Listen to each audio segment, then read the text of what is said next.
Europe 1. Europe Matin, Maxime Switek. La revue de presse, bonjour Marion Lagardère. Bonjour Maxime, bonjour Carole, bonjour à tous. Bonjour Marion. Incontournable dans la presse ce matin, la réforme de la SNCF. Avec un titre qui fait l'unanimité, la réforme à grande vitesse. Et oui, jeu de mots en une du Figaro avec une photo d'Édouard Philippe, du Parisien avec une photo d'Emmanuel Macron, mais aussi du Télégramme, des dernières nouvelles d'Alsace, réforme à vitesse grand V en page 3 de Ouest France, réforme TGV dans l'édito de La Voix du Nord et dans La Croix, une variante tout de même sur le site de Mediapart qui parle d'une loi à trop grande vitesse. Mais à part cette nuance, effectivement, ce qu'on retrouve dans vos journaux, eh bien, ce sont à la fois les mots et les préoccupations énoncées hier par le Premier ministre.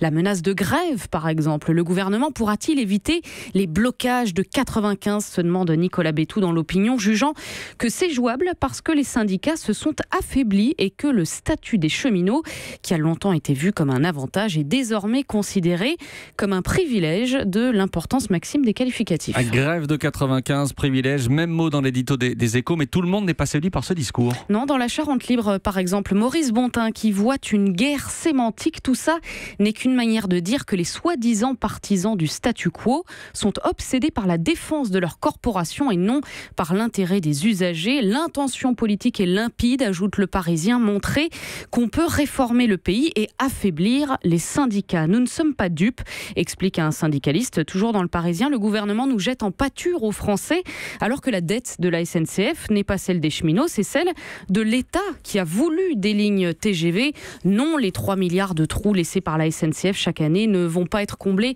par la fin du statut des cheminots, ajoute Yann Marek dans Midi Libre. Même constat dans l'Humanité et aussi dans le Courrier Picard. Le Premier ministre flatte, non sans un brin de poujadisme, une opinion prompte à dénoncer les privilèges, écrit Daniel Murat dans son édito.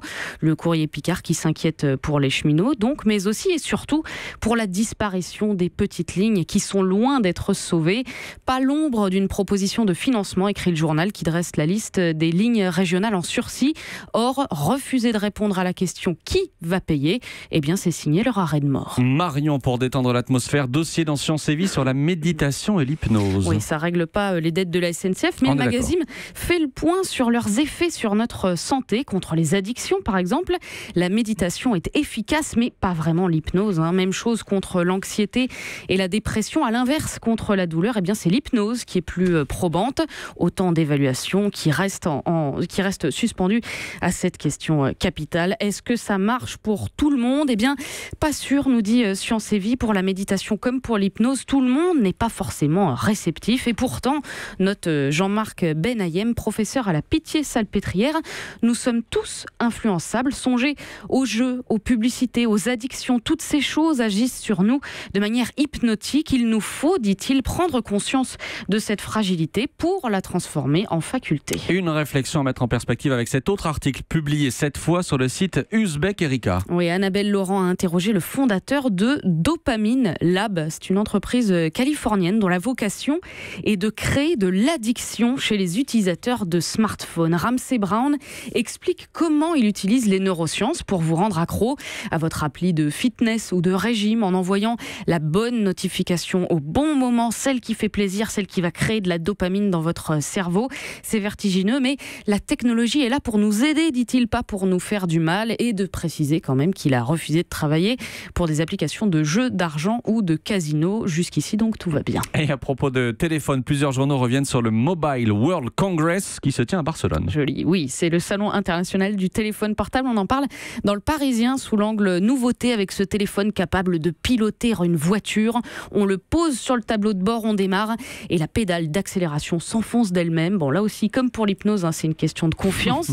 Les Échos abordent, eux, l'angle économique pour la ville de Barcelone, abîmée par la crise politique en Catalogne. Et puis, Le Monde met en avant le côté obscur des nouvelles technologies addictives, car bâties sur l'obsolescence programmée. L'ONU estime que près de 45 millions de tonnes de déchets électroniques ont été générés en 2016, écrit le journal. Autrement dit, une augmentation de 8% par rapport à l'année précédente. Et ce chiffre n'est pas parti pour baisser, bien au contraire. Les projections prévoient une hausse de 21% d'ici à 2021. Rien qu'aux États-Unis, les consommateurs changent de téléphone tous les 2 ans, mais il ne faut pas pour autant culpabiliser les utilisateurs, explique Jack Hunter, le porte-parole de la fédération d'ONG environnementale BEE.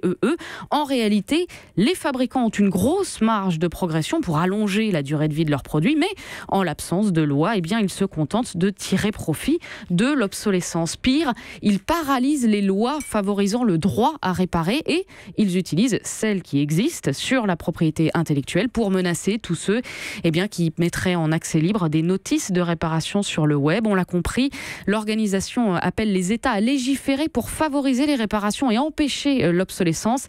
Message qui n'a pas pu être diffusé dans le salon du mobile, conclut Patricia Joly, puisque les organisateurs ont refusé d'accueillir les ONG. Voilà un autre regard sur ce que propose le slogan de ce même salon, créer un avenir meilleur, à lire donc sur le site lemonde.fr. Enfin, lui portait indéniablement un autre regard sur l'actualité. Libération rend hommage au photoreporter Laurent Troude. Plus de 20 ans de reportage essentiellement politique à traquer les moments de vérité sur les visages des élus. Libération est en deuil, écrit Laurent Geoffrin, qui précise que celui qui était l'un des meilleurs photographes de la presse française a préféré partir. Il a choisi de nous quitter et nous laisse désemparés. 4 pages d'hommage et ces photos qui illustrent nos dernières années politiques, de Jacques Chirac au Mont-Saint-Michel en 2002 à Emmanuel Macron, immortalisé samedi, il y a 2 jours donc au Salon de l'Agriculture, dans une position assez curieuse, regardant au loin, la main droite agrippée fermement à la corne d'une vache qui, brave bête, ne moufte pas.